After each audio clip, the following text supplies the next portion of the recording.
All right guys, we finally got it, the new Carbon RX-10 from Hoyt. We're gonna check it out today. I wanna say a special thanks to Mike's Archery for sending us this bow to check out today. Now, let's get to it. BowHunterPlanet is made possible by the following companies: XOP Outdoors, Gas Bowstrings, Carbon Express, Block Targets, Burris Optics, Moultrie, and Element Outdoors. We would like to also thank you, the consumer, for supporting us and helping keep the heritage of archery alive.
So this bow features a 30.5-inch axle. The bow weighs 4.1 pounds. The draw length range is 25 to 30 inches. The draw weight ranges are 40 to 80 pounds. The speed is 342 feet per second.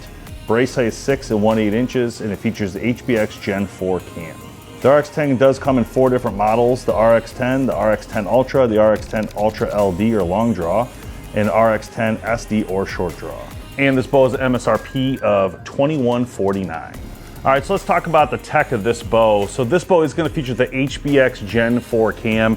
This is a mod-specific cam, but it does give you an incremental change, so you can basically fine-tune your draw length. So it really is good if you really want to fine-tune it, figure out where you need to be. This is also on the AX3. Let-off adjustment here. They also feature this little kickstand here at the top.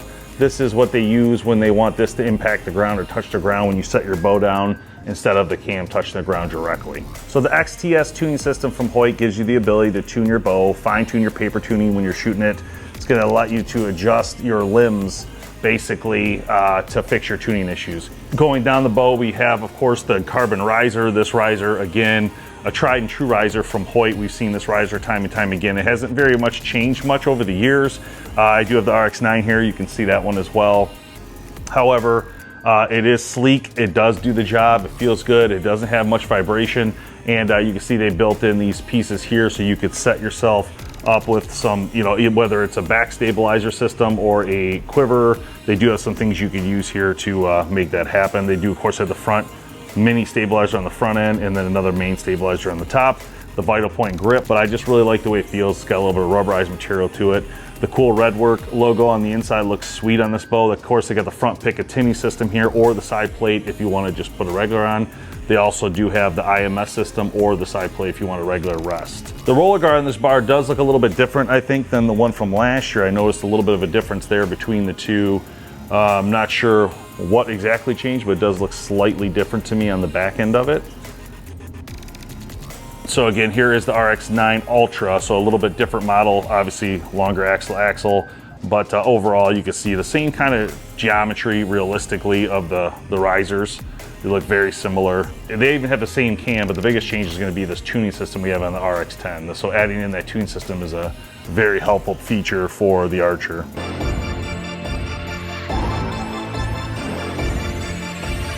Now I do have something special for you guys, because it wouldn't be a good show without something special.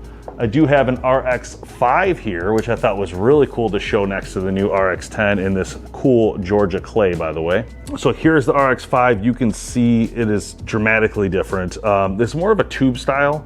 You can see the tubes are weaving in and out of it. This is what I remember about Hoyt, when I remember them doing the Matrix and all the original ones. There was a lot of tubes going everywhere, and I think people still really liked the way it looked, because it kind of looked like it was like branches growing out of the ground. It looks something really natural to it, I guess. Just how far it's actually come from that to this.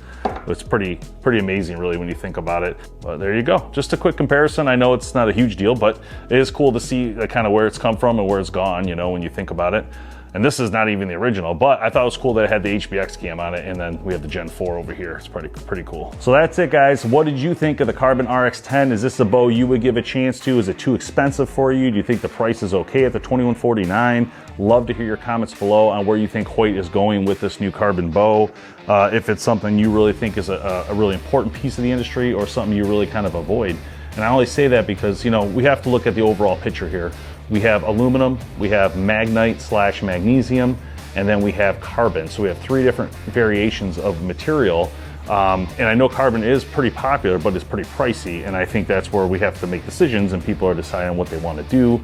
I still think the aluminum bow dominates the sales space. There are people who like this. Now for me, I love the carbon bows because I do have Raynaud's disease in my hands and feet. Some of you don't know that. So my hands turn white. But when I touch this bow, I don't ever have that issue because of the warmth to the touch for the carbon. You don't get the hot or cold, the differences in climate. So it makes it a lot easier to hold this bow as a bow hunter and get out in the field with it. So I'm Dave Thomas. Thanks for watching the show today. If you want to help support the channel, please grab one of these hats right here at this data code next to me. And also make sure you hit like and subscribe if you're new around here, and help us keep growing this really cool thing called the archery heritage. We'll see you next time right here on BowHunterPlanet.